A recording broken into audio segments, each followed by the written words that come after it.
Meeting my girlfriend's dad was a disaster. "You've got this," Cindy said with a smile, kissing me just before I buzzed the doorbell. We had only been dating for 2 months, but I figured it was time to meet her parents. It was a big deal, and I couldn't deny I was anxious about it.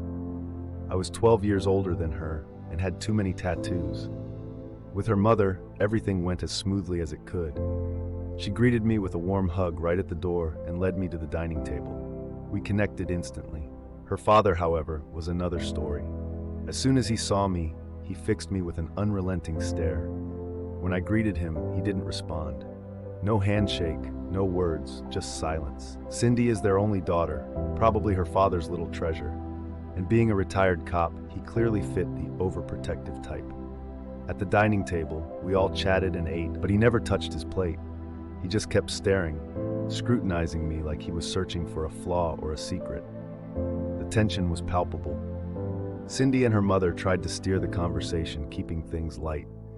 I did my best to play along. After dinner, Cindy and her mother went to the kitchen to get dessert, leaving me alone with him. I decided to take the opportunity to break the ice. "So how's the Titans lineup this season?" I asked. He didn't answer and leaned closer, his voice low. "Cut the act. What are you doing with my daughter?" he said, glancing toward the kitchen to ensure the women weren't watching.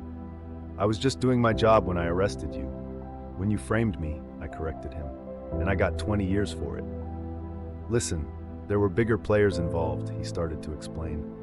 "And I've already taken care of all of them," I interrupted. "Every single one. They all told me you were the head."